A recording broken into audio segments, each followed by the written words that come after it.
Amém. Bem, 2 semanas atrás, na última vez que eu preguei, eu disse que seria meu último sermão falando sobre a eleição. Mas no início desta semana, lendo algumas notícias, artigos, eu li um artigo, eu vou ser bem sincero, que eu fiquei muito admirado. Eu fiquei chateado, gente. E eu fui para o escritório onde fazíamos o programa, onde depois para o almoço, e naquela manhã que eu li, estava fluindo no meu espírito. Voltei para o meu escritório e normalmente eu trabalho uma mensagem por vários dias, eu pego uma ideia que eu vejo que é do Senhor e eu começo a meditar o ponto que eu quero falar, o ponto que eu quero que as pessoas entendam, que as pessoas ouçam. Será que é o melhor versículo para este assunto? E Deus me deu um versículo como Ele quer.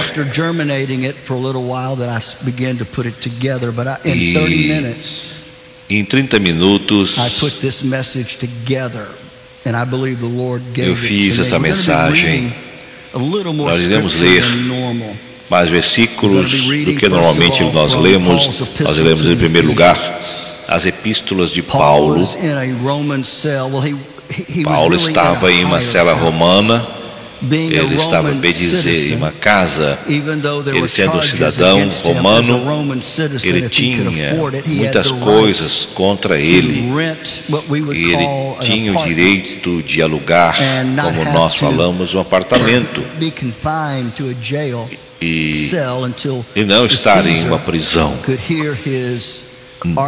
Prisão de César. César não podia ouvir a sua discussão, talvez liberá-lo. Então ele estava em uma casa, em um apartamento, um local, ele estava preso. Preso a um soldado romano cuidando. Eles tiravam uma vez o primeiro soldado, depois era outro, e assim sucessivamente.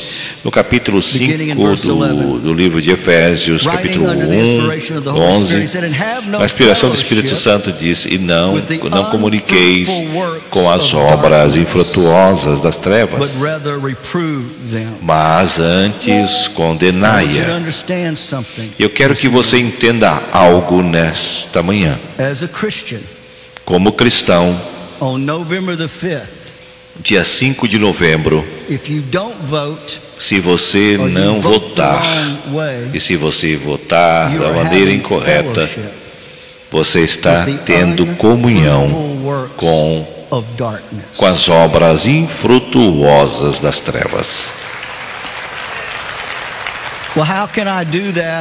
Mas como que eu posso fazer isso se você não votar? Porque o silêncio é pecado, a omissão é pecado. Você não tem, não vou votar.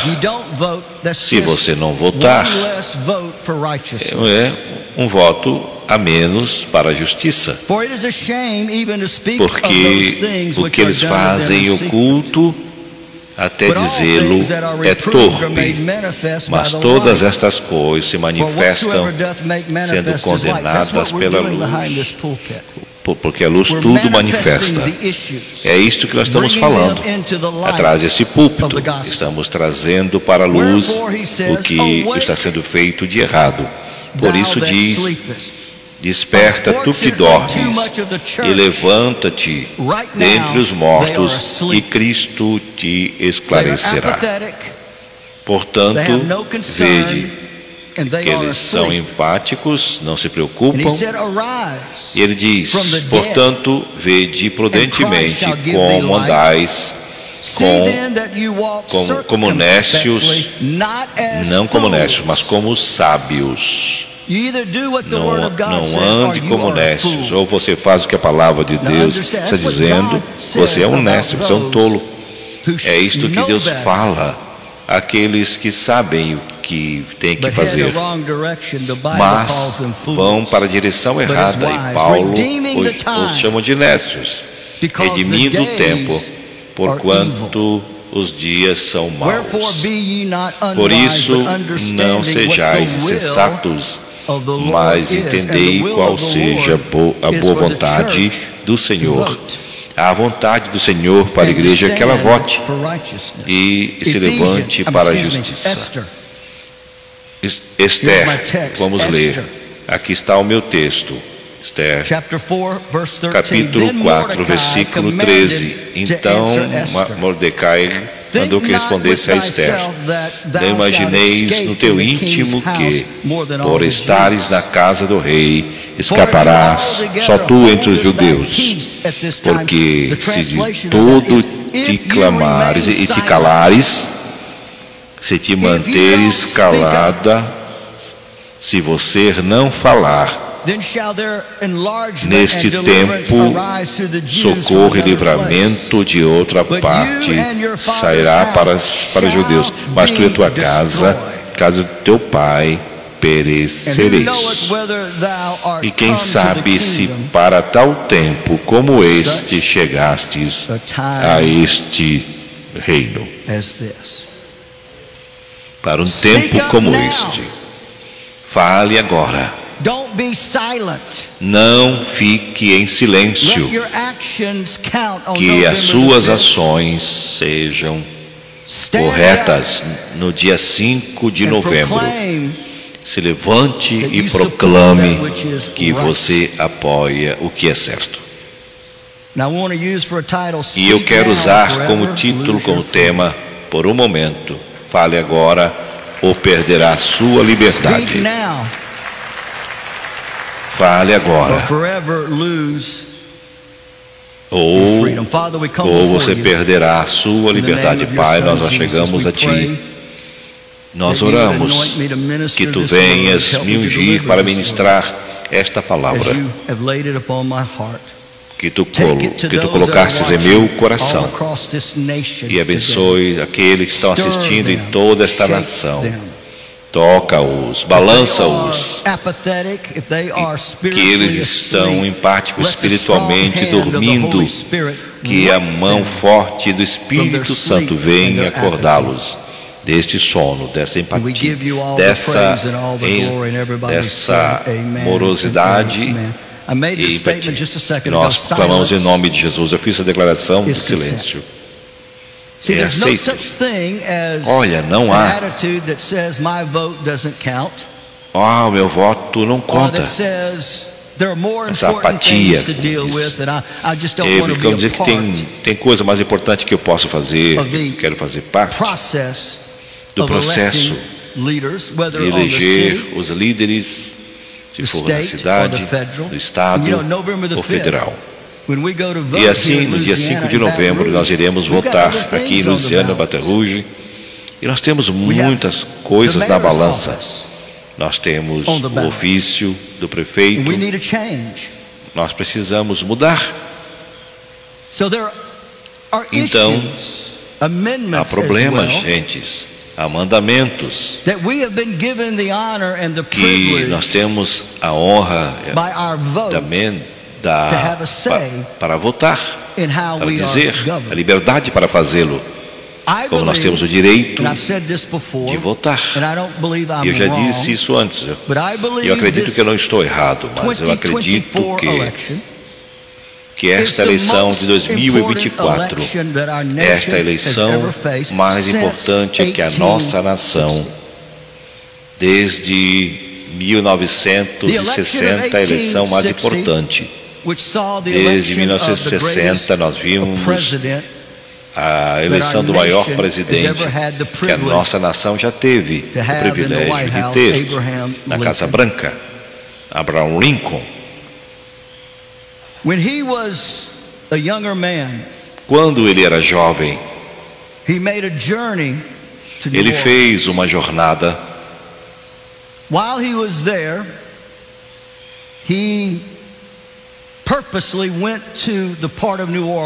Ele foi para Nova Orleans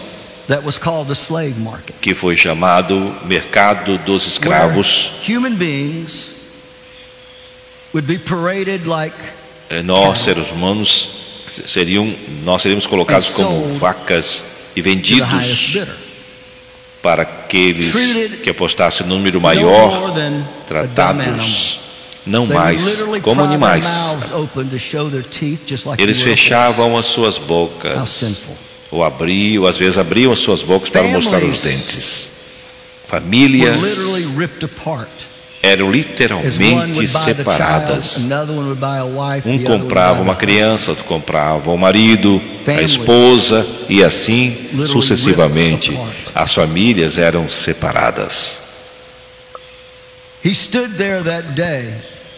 Ele ficou ali. Ele ficou ali totalmente quebrado pelo que ele viu, e no seu coração ele fez um voto ao Senhor.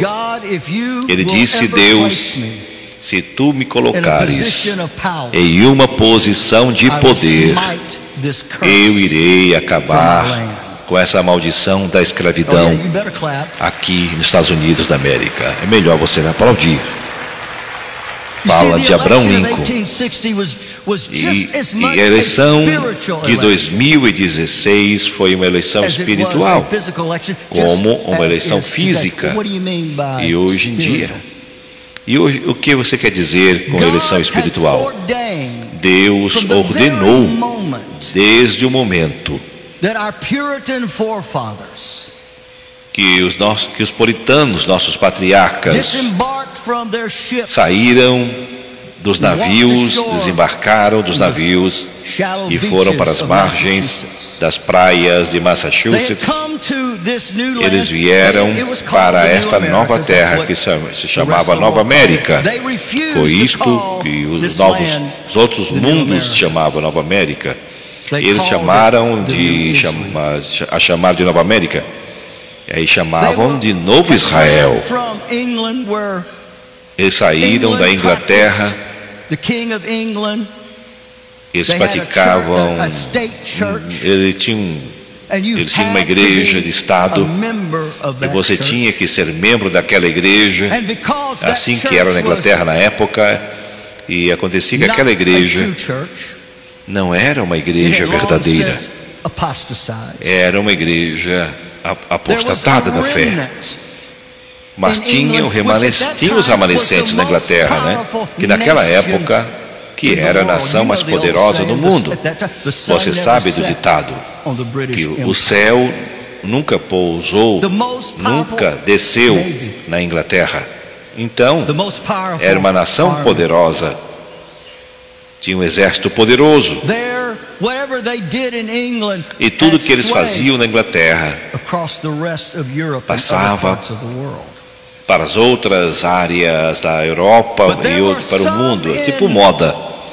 Mas tinha alguns na Inglaterra, os remanescentes, vamos dizer assim, que recusaram a se ajoelhar na presença do rei, e que se recusaram a se comprometerem a negociar o relacionamento com o Senhor Salvador Jesus Cristo. Então eles tiveram que fugir. Eles deixaram a Inglaterra por 2 anos e ficaram na Holanda. A Holanda era um refúgio para aqueles que estavam fugindo da depressão. Então eles deixavam eles adorar. Eles sabiam que não era lá que Deus queria que eles ficassem. E o Espírito Santo colocou em seus corações o desejo de sair e deixar tudo e ir para um país que eles não conheciam nada a respeito. Então, quando eles chegaram na margem daquele lugar, o que eles fizeram pela primeira vez foi se ajoelhar e adorar a Deus. E eles oraram: Deus, se tu nos ajudares neste evento que nós queremos fazer, estabelecer uma nação onde homens e mulheres podem adorar a Deus como devem fazer. Se Tu nos ajudares, Senhor, nós daremos esta nação a Ti. Deus deu sabedoria, conhecendo tudo. Foi o plano de Deus para o seu poder ser estabelecido, para o poder não ficar na Inglaterra, mas aquele poder descansar-se aqui, nesse novo Israel, nessa nova América. Então os patriarcas começaram a ir mais além.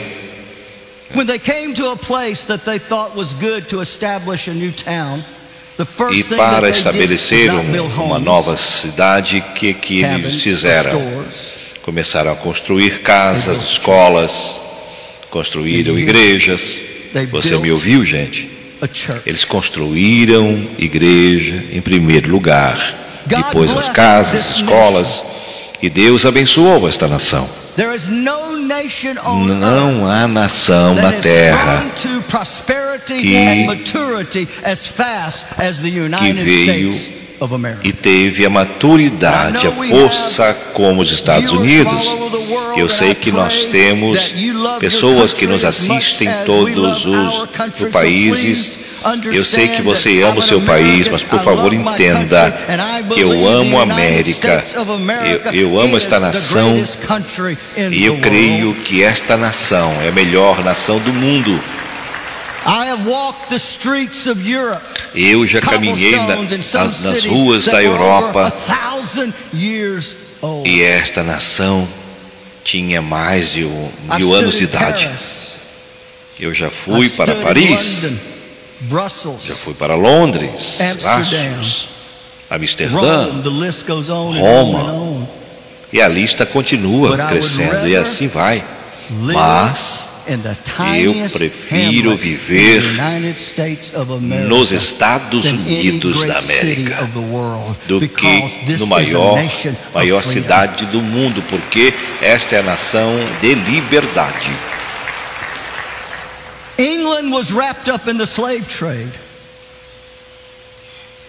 Então, os escravos estavam no leilão para serem vendidos,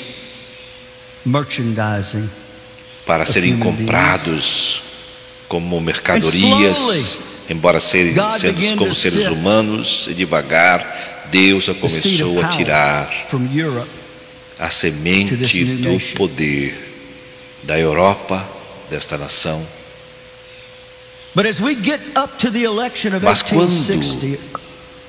Mas quando nós chegamos na eleição de 1960, nossa nação estava dividida internamente.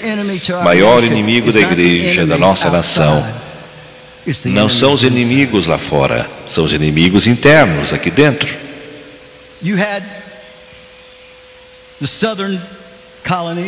Você teve as colônias do sul que eram a favor da escravidão, e eu sou do sul.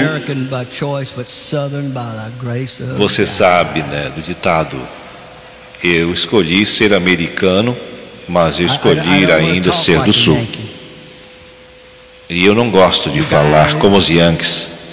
Vocês, são vocês, não? São vocês e não os seis. Como vocês estão, gente? E as mulheres chamam de doce, bebê, olá docinho, e assim vai. Mas o sul estava errado.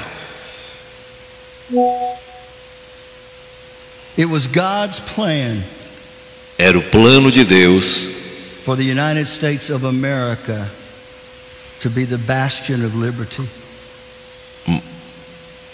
Plano de Deus que Estados Unidos da América era para ser o berço da liberdade para o mundo, para transpassar para sobressair e ser exemplo de liberdade para todas as nações. Mas antes de Deus, antes de Deus fazer desse país uma grande nação, a nação tinha que lidar com o seu próprio pecado, o pecado da escravidão. Então, quando a guerra começou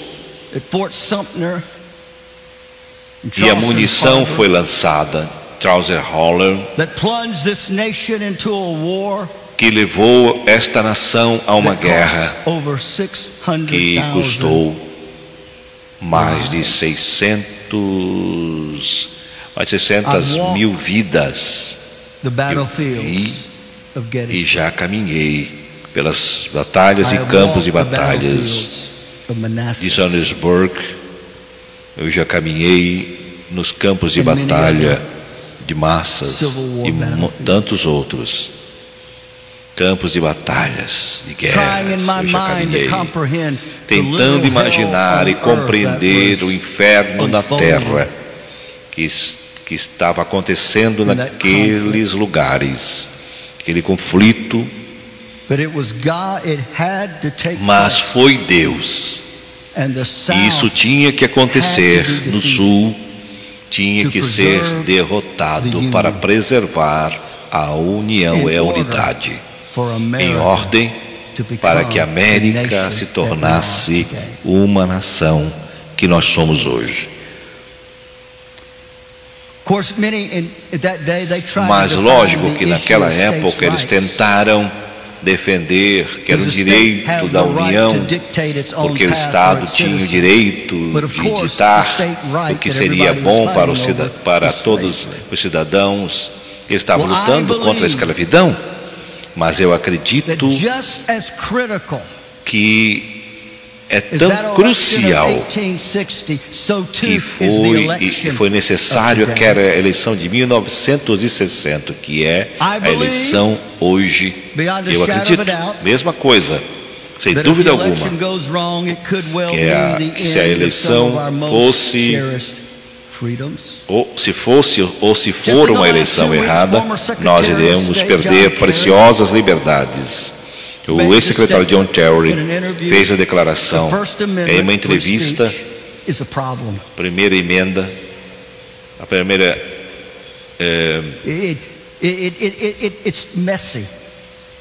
é uma bagunça, estava falando. O ex-presidente e o ex-secretário do Estado, Clinton, ela fez uma declaração ao mesmo tempo, quase ao mesmo tempo, que nós não podemos deixar a primeira emenda. Sim, sem vencer as outras coisas, nós podemos a primeira emenda.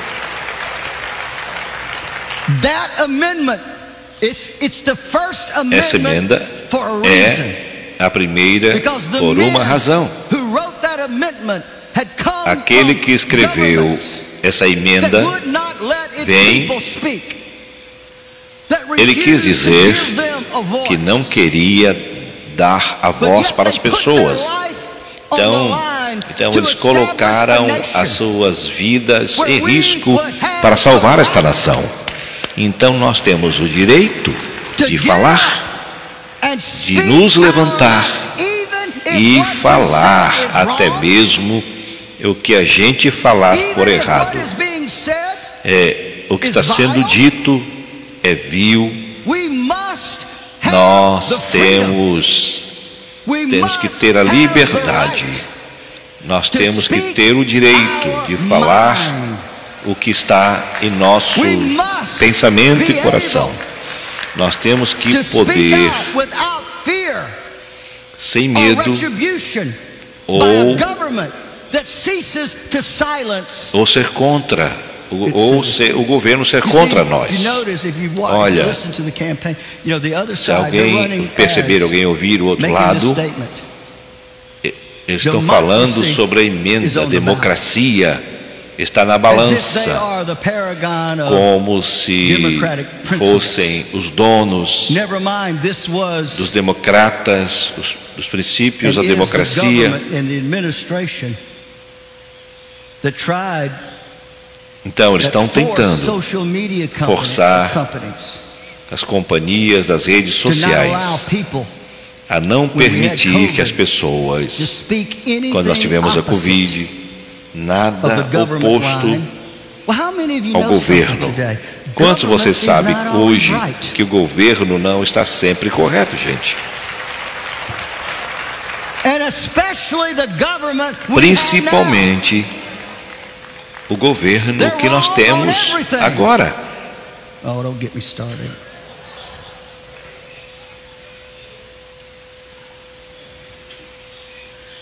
Democracy is on the ballot. A democracia está na balança. Eles estão tentando se posicionar.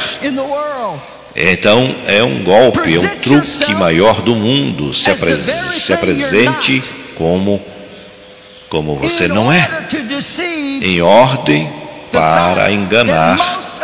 O fato de que muitos americanos não têm a mínima ideia do que está acontecendo nesse país, que nunca leu um jornal, nunca assistiu e nunca leu jornal e nem assiste noticiário. Eles estão isentos, não conhecem a realidade que estamos vivendo aqui. A nossa democracia está em risco. Mas se nós errarmos, nós iremos ter um governo que controlará as redes sociais e que irá controlar nossas narrativas. Tudo que você fala, que eles são contra, eles vão dizer, isso são informações erradas, e não são. Tudo será fake para eles. E desde quando é errado discordar do que é errado? Vamos lá. Desde quando? Desde quando discordar? Isso é um dos fundamentos que esse país foi construído, habilidades de outros homens, de se construir, de conversar, e a discussão de ideias, democracia, liberdade de expressão. Sempre foi assim. Era assim nas universidades. Mas que Deus ajude, se você é conservador, professores que dão um trabalho para o estudante mesmo assim. Eles falam, olha, você não pode apresentar um papel conservador, um trabalho conservador, frases conservadoras. Isso é ditadura, gente. E é espiritual, porque eles podem controlar o que virá pelas redes sociais. Eles irão controlar nossa habilidade, nossa liberdade de expressão e pregar o Evangelho. O Evangelho vai morrer. Isto é uma fala de ódio, que hoje pregar o Evangelho é uma fala de ódio. Vão dizer que sou homossexual. Você não pode dizer para quem vive uma vida irregular, você não pode falar. Você não pode denunciar o pecado, que são assuntos morais. Você não poderá dizer que o aborto é errado. Pode ser classificado como um discurso de ódio. E assim sucessivamente. Eu li outro dia na Inglaterra, um inglês postou no seu Facebook. Ele estava vendendo decalques contra a imigração. Ele foi preso, decalques pequenininhos contra imigração, os imigrantes. Ele foi preso por 6 meses. Outros determinaram, a autoridade, não sei o que ele disse, 1 ano de prisão fora decretado para ele. E o muçulmano, estuprador, que estuprou uma menina de 12 anos, está dando 120 dias de suspensão somente do seu trabalho. Do seu trabalho só. O mal é bom e o bom é mal. É uma inversão de valores. Não pense que não irá acontecer aqui. Então disseram que a democracia está na balança Mas não podemos ter um governo que dita o que nós podemos falar e que nós podemos dizer. E na eleição de 1860, a escravidão foi o assunto maior.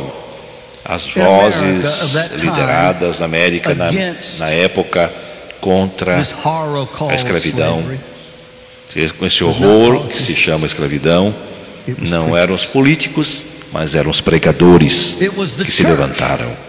Era a igreja que se levantava, que ajudou a estabelecer um movimento da abolição da América. Nós começamos a ver, eu quero trazer isso para vocês em outro momento. Os Quakers foram a primeira denominação da América para protestar contra a escravidão. Eles começaram a pregar, ensinar e falar contra a escravidão, que era pecado e teve que ser limpo. Os puritanos Samuel de Massachusetts escreveram: Vender José foi um livro de anti-escravidão que mostrou as passagens bíblicas que muitos daquela época estavam apoiando a escravidão. É isso que Satanás faz, ele pega as pessoas e torce a palavra de Deus, dizendo que a Bíblia apoiava a escravidão por causa de José. Os filhos de Adão têm os direitos iguais debaixo da liberdade. Samuel Hopkins, que era um congressista teólogo, uma vez ele foi um escravo, mas o Espírito Santo tocou em seu coração, mostrou para ele, ele era um comprador de escravos, e Deus mostrou para ele que estava errado, e a sua igreja foi a primeira igreja que pregava contra a escravidão. Um diálogo a respeito dos africanos escravos, que ele se referia como irmãos. Ele declarou que foi o trabalho dos Estados Unidos em libertá-los. Ele estabeleceu uma escola para escravos livres para se tornarem missionários. E o filho de Jonathan Edwards, ele publicou a sua abolição, título de observação da escravidão e dos negros.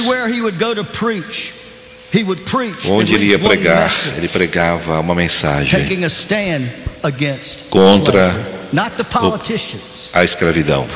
Não os políticos, não, os pregadores. Lyman Beecher, pastor presbiteriano de Connecticut, se tornou o pastor de uma igreja maior presbiteriana da época.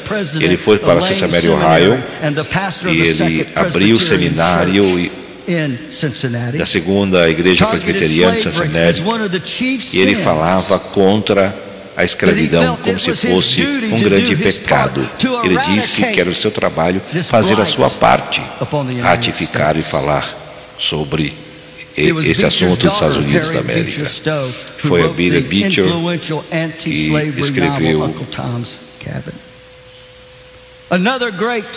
um livro contra a escravidão nos Estados Unidos. O movimento que Deus usou para falar para as nações foi o segundo avivamento, que muitos pregadores saíram do segundo avivamento.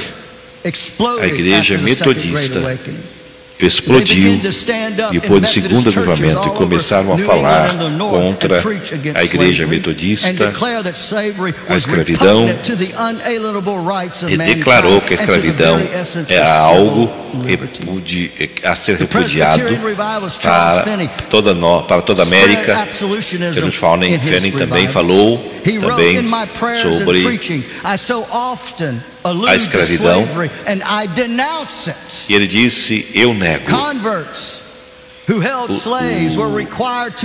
que requer, eles precisam se arrepender. Eles falaram sobre a escravidão, e esse assunto de escravidão não é para ser um assunto dos cristãos. Você acha que eu sou difícil? Mas aqui está o melhor. Tem um homem chamado Forgan, e eu nunca tinha ouvido sobre ele. Ele não era cristão. Ele era um judeu, morreu em 2013. Ele ganhou o prêmio Nobel. Ele lutou contra a escravidão. Ele fez a declaração: a escravidão não foi, e não acabou por causa da economia, mas por causa dos cristãos, que lutou contra as opiniões a favor da escravidão. Em 1960, os americanos estavam dispostos a votar contra um presidente que era a favor da escravidão e que levou à Segunda Guerra Civil e libertou os escravos. O que eu quero dizer é que foi a igreja que se levantou, que tomou a liderança em falar contra este pecado terrível. E agora estão os pastores, onde estão os pregadores, atrás dos púlpitos sagrados. Olha, gente, nós não podemos continuar caminhando como estamos caminhando. 4 anos mais dessas coisas que estão acontecendo aqui na América. Não podemos mais. Eu não posso apoiar um partido que mata bebês. Eu não posso apoiar um partido que casa homem com homem, mulher com mulher. Eu não posso apoiar um partido que tira o corpo das crianças, das meninas. Eu não posso apoiar partido que não acredita no trabalho de Deus. Eu me recuso a apoiar um partido assim. Eu não posso apoiar um partido que quer remover a influência da igreja na sociedade. Sem a igreja, esta nação não será mais do que era, não será mais do que uma igreja vazia. Você pode ir para as nossas cidades maiores da América, que estão governadas por esses partidos. É um zoológico. Cidadãos presos, isolados, indiferentes. E como cristão, você não pode fazer isso, votar desta maneira.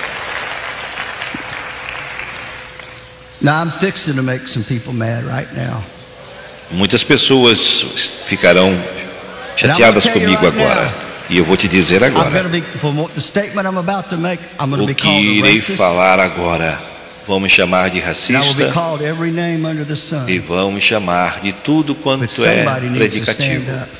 Mas alguém precisa se levantar e dizer: foi falar com a igreja dos negros.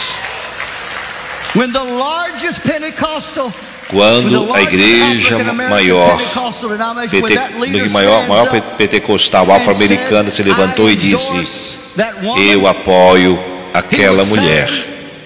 Ele estava dizendo: eu apoio o assassinato, eu apoio o homossexualismo, eu apoio o lesbianismo, eu apoio o transgênero, eu apoio todo o mal e que o inferno tem. Está errado, gente.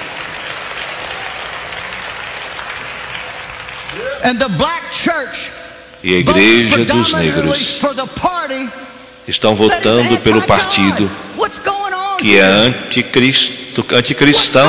O que está acontecendo aqui? Olha, a minha declaração para eles é: alguém me ligou, eu não gosto quando você fala de política. Eles não gostam porque nós estamos pisando nos pés deles. Por isso, mas eu te garanto, se 1860 fosse hoje, eles não diriam uma palavra sobre pregadores pregando contra a escravidão. Eles iriam bradar. Então, por que a igreja afro-americana não se posiciona, se levanta por justiça? Se levante pela palavra de Deus. Vamos lá, igreja. Tome posição. Você pode me chamar de racista, pode me chamar de tudo quanto é nome predicativo, mas estou falando pela palavra. Eu te repreendo em nome de Jesus Cristo. Não votes por alguém que apoia isso. Ah, meu pai votou, minha mãe votou. Vote através da Bíblia. E se separe, diz o Senhor dos Exércitos. Se você é cristão, haja como cristão. Se você diz que é santo, comece a agir como santo, com santidade e justiça.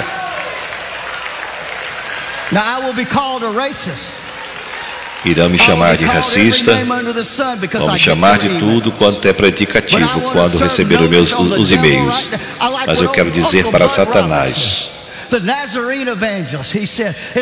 aquele nazareno, evangelista nazareno, se eu tenho um punho, eu vou bater em Satanás. Se eu não posso levantar as minhas mãos, eu vou dar um chute nele. Se eu não puder dar chute nele, irei mordê-lo. Se eu não tiver mais dentes, eu vou destruir Satanás. Eu não vou me calar. Eu não irei me calar. Este país é muito grande. Esse país é muito importante. Ele foi feito por Deus. Foi fundado por Deus.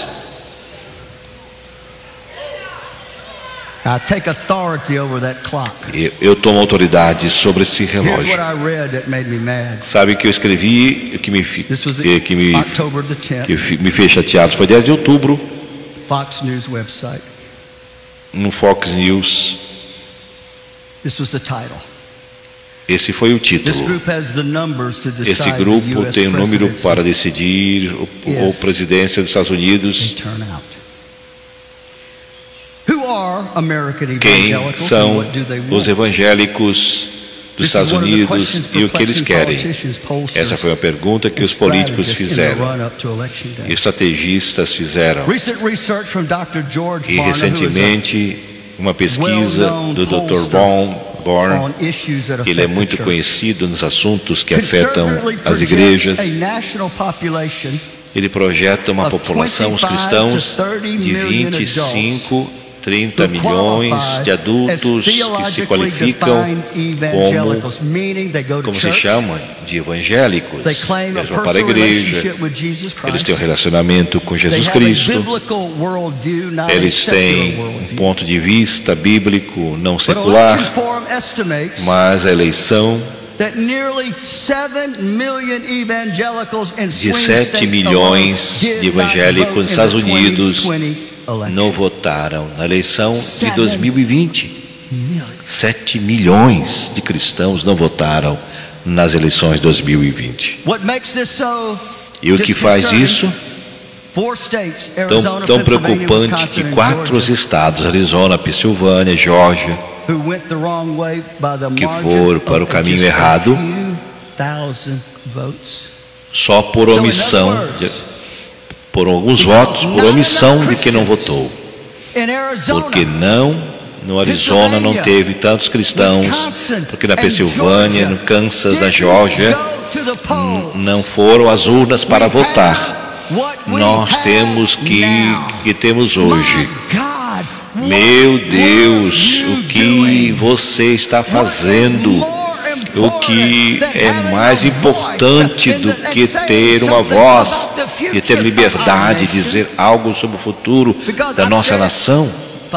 Porque eu disse uma vez e vou dizer várias vezes. Eu sei que você está cansado de ouvir. Eu estou certo. Má governo fere o trabalho de Deus.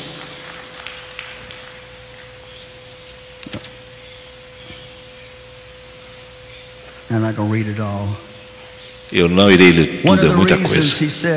E uma das razões que ele disse, ele encontrou, o cristão ficou em casa, não foi votar. Ele disse que muitos cristãos não tiveram oportunidade de ouvir o pastor falar sobre os assuntos que está acontecendo na América e também no mundo. Eles são covardes. Escutem.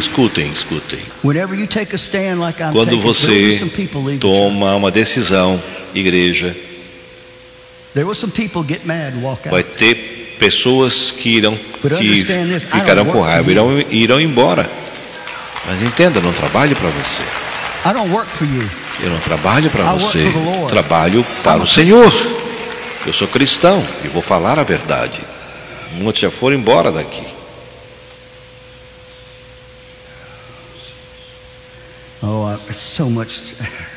Tem tanta coisa.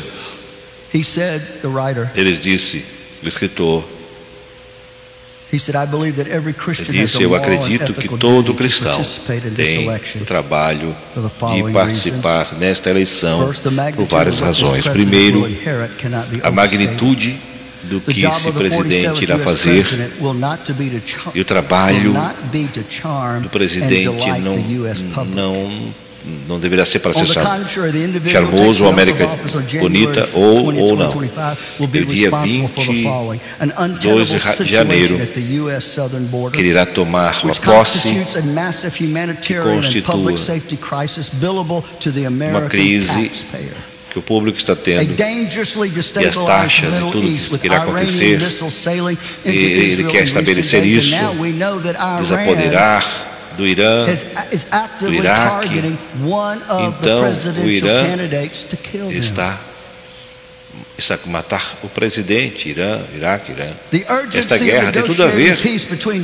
É a urgência entre a paz e a Rússia, a paz entre a Rússia mas é muito mais. A violência, derramar de sangue. Isso aqui é uma reflexão da América, da situação espiritual da América. O presidente Trump já sobreviveu a vários atentados de morte e foi ferido uma vez. Então, esta palavra que eles dizem aí,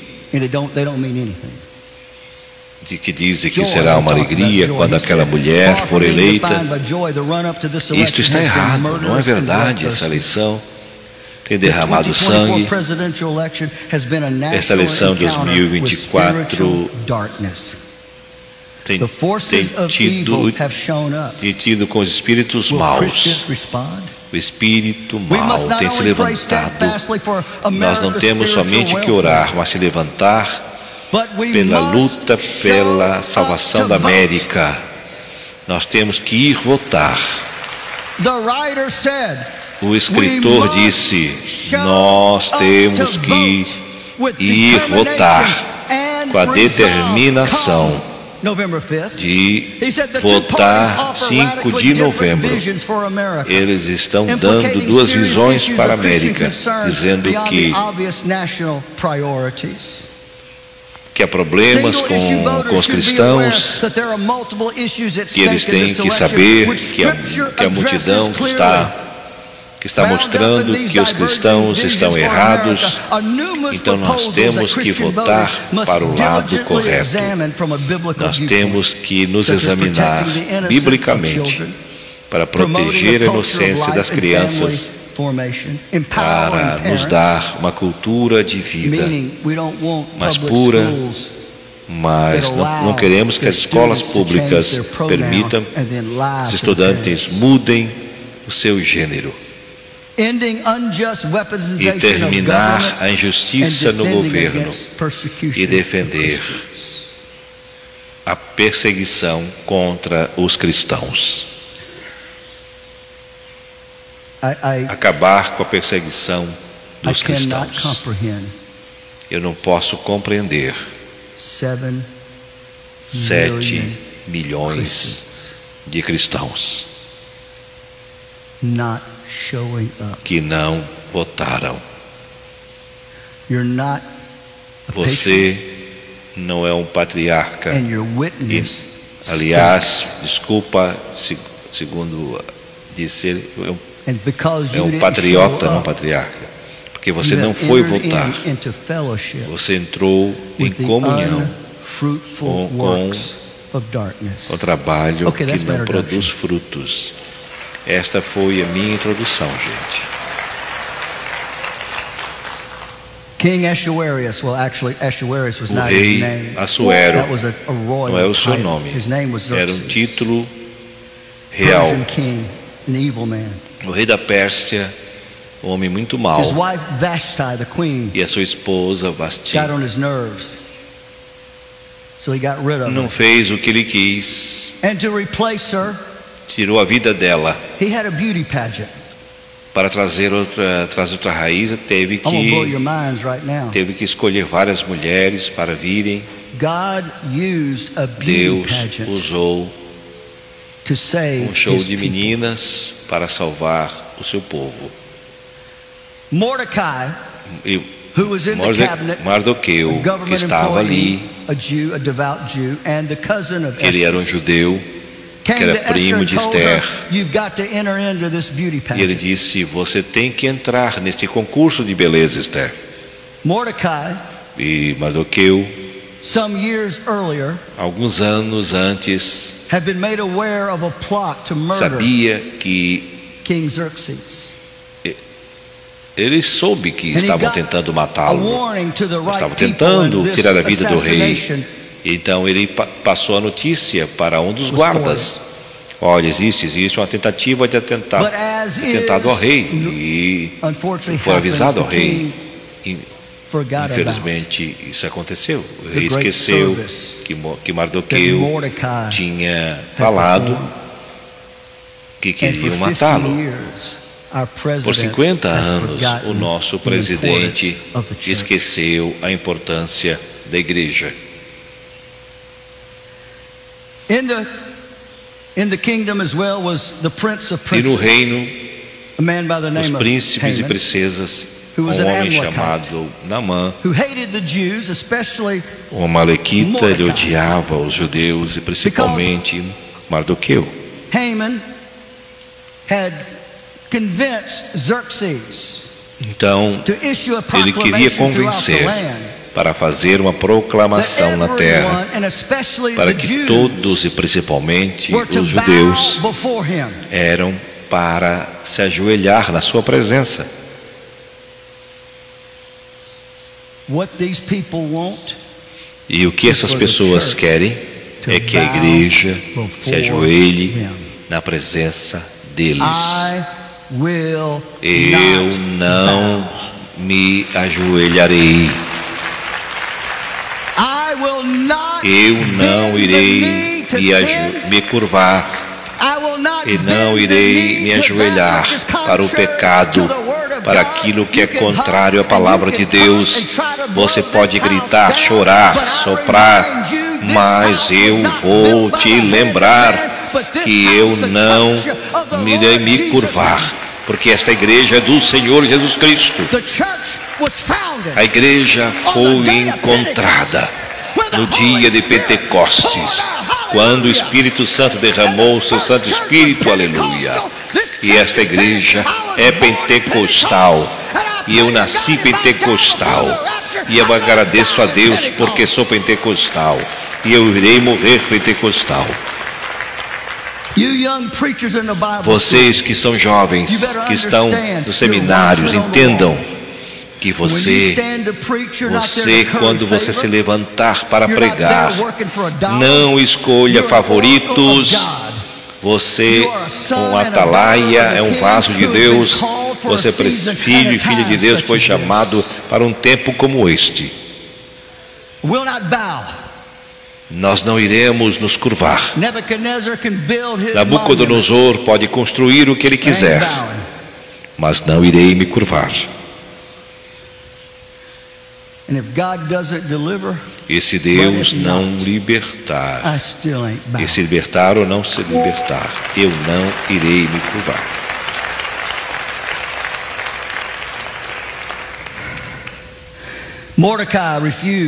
Mardoqueu recusou a se curvar. Ele recusou a reconhecer Naamã, apesar do ofício que ele tinha. Ele disse: não o reconheço. Esses opróbrios, e não importa o título que eles tenham. Olha, nós estamos lidando com o mal, estamos lidando contra o mal, e bem pior do que você pensa. São os poderes das trevas que estão contra a igreja do Senhor, para calar a boca da igreja e da sociedade, engessar a igreja, engessar a sociedade. E Naamã fez um plano. Ele levantou uma forca, ele iria pendurar, ele iria fazer isso contra Mardoqueu. Satanás tem um plano, mas o plano de Deus é maior. E a Bíblia diz que no capítulo 5, 3, que Amã era cheio de ira. Quando o ex-secretário de Estado chamou a igreja de pobres, estão cheios de iras.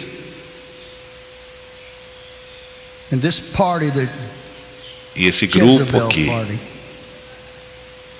de Jezabel e companhia limitada, eles odeiam a igreja, odeiam você. Acorde, eles te odeiam e vai votar por eles. Eles riem de vocês porque você é estúpido para reconhecer que você está assinando a sua própria morte. Versículo 3, 8. Recusava manter a lei de Deus, a lei de Mardoqueu, de Naamã, recusou manter essa lei. Versículo 9, ele disse: deixa, levante a forca para que eles possam serem destruídos.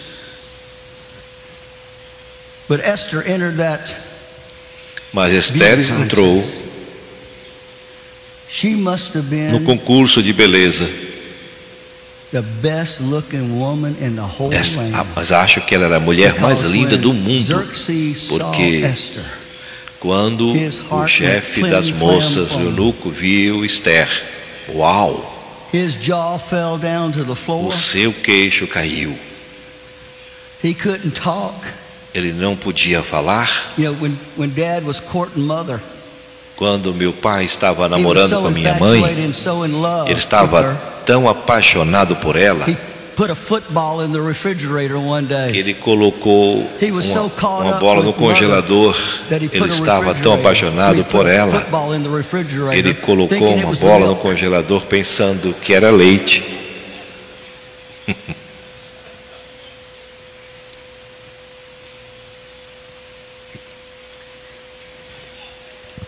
And he said, now that Esther was the queen, ele disse agora que Esther é a rainha, sabendo que Amã tinha as bênçãos do rei para pendurar todos, principalmente Mardoqueu.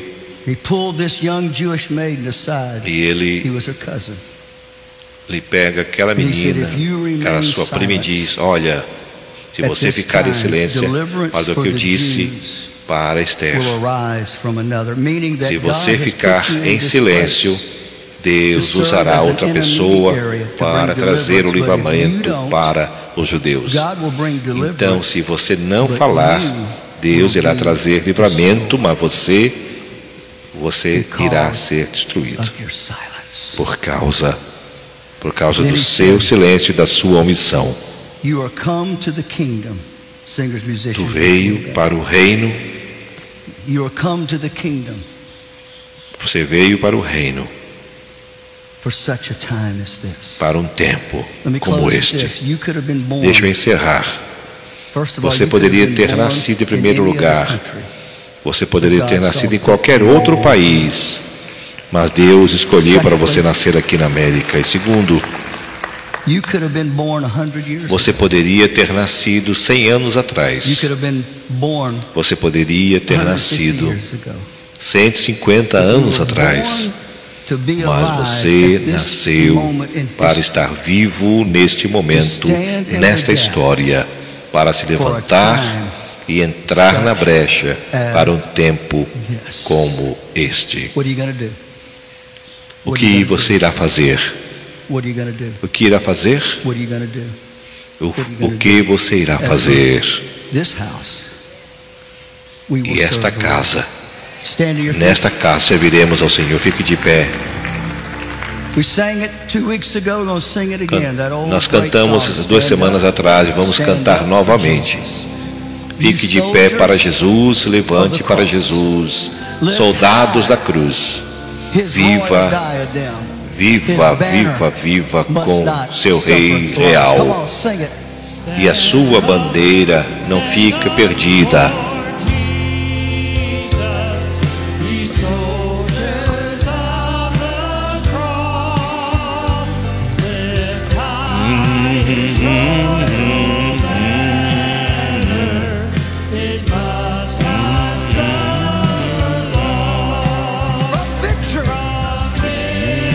Vitória, sim, vitória.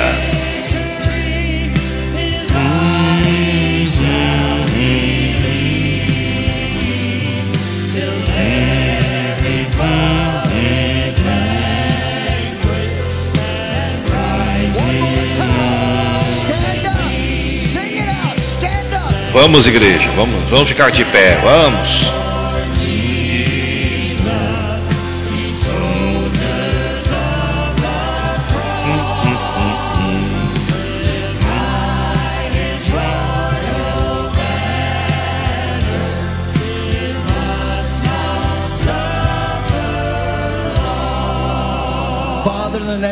Pai, em nome de Jesus, nós encerramos esse culto. Nós trazemos 2 coisas para te pedimos a tua ajuda amanhã, terça-feira, quinta e sexta. Nós temos que manter a rede de televisão aberta. Segundo, nós trazemos dia 5 de novembro a tua presença. Eu te peço, Senhor, que tu envies o poder do Espírito Santo para acordar a igreja que está dormindo, para ajudá-los a enxergar o que devem fazer no dia 5 de novembro. Senhor, entregamos esta nação em tuas mãos. Não somos nada sem ti. Nós somos gratos. E somos grandes porque Deus é grande. Nós somos abençoados porque Deus nos abençoou. Senhor, esteja com o teu povo.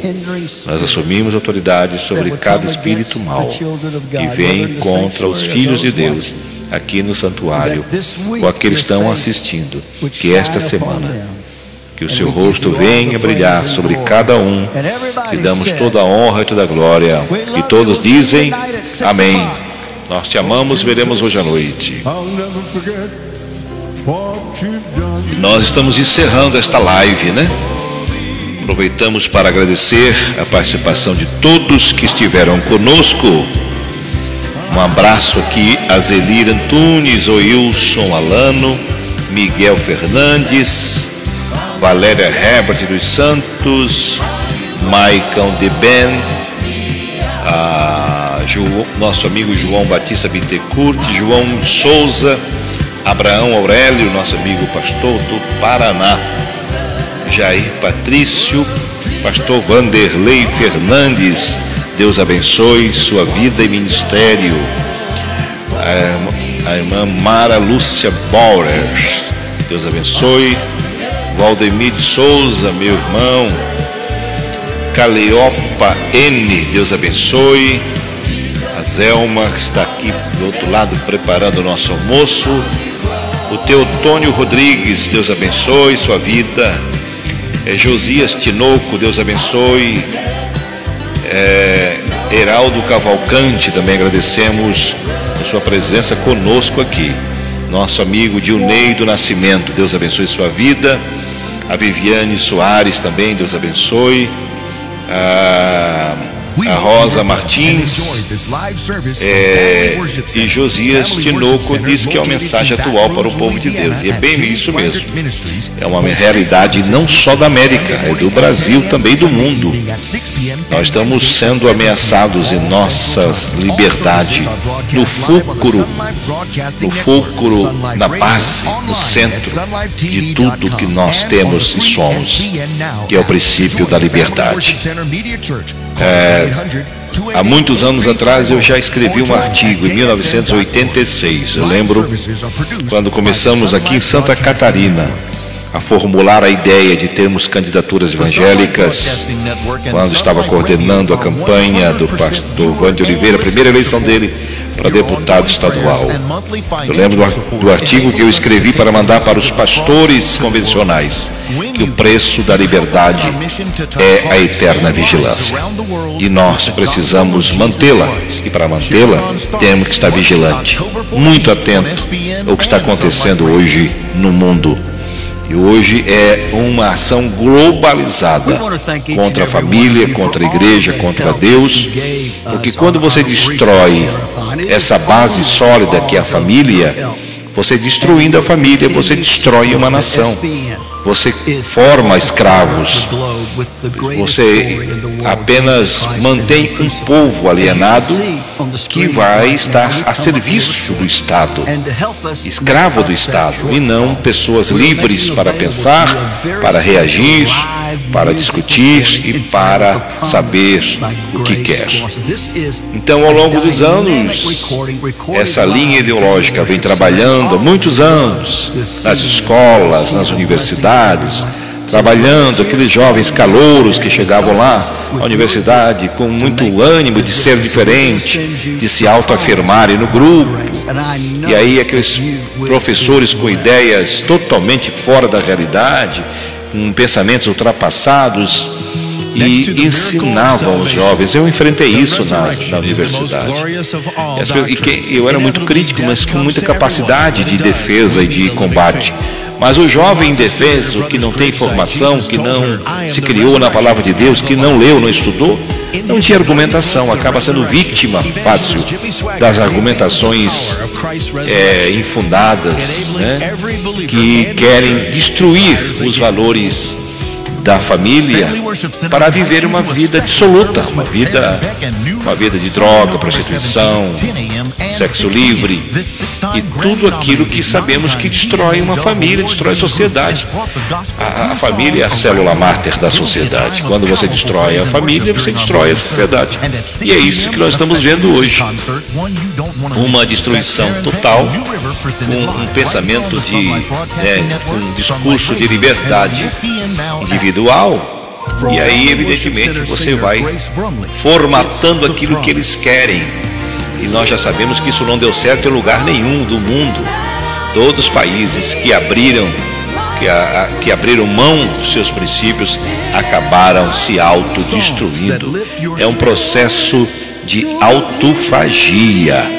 autofagia coletiva. O Will Solano aqui está dizendo: meus pais trabalharam para pastor Vande Oliveira e Orlando Camilo Pacheco. E lembro do artigo, irmão Eliseu, olha aí, está lembrando do artigo que a gente escreveu.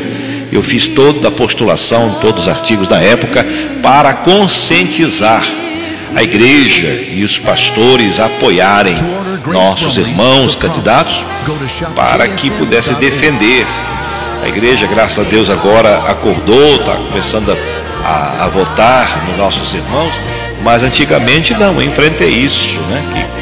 Que eles, os de fora, impuseram uma teoria para dentro da igreja, dizendo que se votasse no crente, o crente se desviaria, e eles prevalecendo, se utilizavam apenas dos cristãos evangélicos para ganhar voto, depois abandonavam. Evidentemente que você vai ter que escolher o melhor, não pelo fato de ser evangélico, mas de pessoas preparadas, que possam realmente ter bandeiras claras, definidas do que querem para a obra do Senhor. E nós, quando o pastor Wander de Oliveira assumiu, nós tivemos um propósito claro, né? Defender os princípios do Evangelho, e deixamos a Bíblia implantada lá no plenário da Câmara, na Assembleia Legislativa, melhor dizendo, e defesas contundentes, né, do Evangelho. Aqui na Câmara de Vereadores, que eu assumi pelo período que eu estive ali, deixei lá uma lei clara e objetiva, um projeto de lei de resolução foi aprovado, que instituiu que em cada abertura de sessão é obrigado a ler um versículo da Palavra de Deus. Até hoje está lá, está no regimento. Se você for assistir uma sessão da Câmara hoje aqui em Criciúma, você vai ver que a primeira coisa que eles são obrigados a fazer é ler um texto da Bíblia Sagrada, que inclusive um deles, o diretor da Câmara na época, que era esquerda e não tinha princípios cristãos, de tanto escolher versículos para a leitura da Bíblia, acabou se convertendo, o irmão Dorval. Então, é assim, né? Está ali na Avenida Centenário, para quem quiser ver o Monumento à Bíblia, que foi um trabalho que realizamos. Por quê? Porque nós amamos isso, amamos a Palavra de Deus, prezamos, e temos os trabalhos sociais, né, que fizemos como políticos, né? Tanto o Desafio Jovem, Abadeus, que são resultados de trabalhos que a gente faz para a honra e glória do Senhor Jesus, e tantos outros, né? E que os outros que estão agora começando também se espelhem nessas iniciativas, né? Não adianta passar por lá, tem que deixar sua marca, deixar algo lá que possa realmente representar e dizer que passou por lá cristãos que fizeram a diferença e defender os princípios evangélicos e cristãos. Deus abençoe a todos, obrigado a todos que estiveram conosco. Deus abençoe, tenha um domingo abençoado. Você pode ainda estar indo adorar a Deus no culto, né? E tenha uma semana cheio de bênçãos e realizações, porque sabemos que os dias são maus, mas quando nós confiamos no Senhor, Deus vai abrindo o mar, vai nos dando oportunidade de realizarmos o que queremos dentro da vontade do Senhor Jesus. Até domingo que vem, até lá, na paz do Senhor. A partir das 11h30 estaremos de volta. Fique com Deus. Até mais. Paz do Senhor a todos.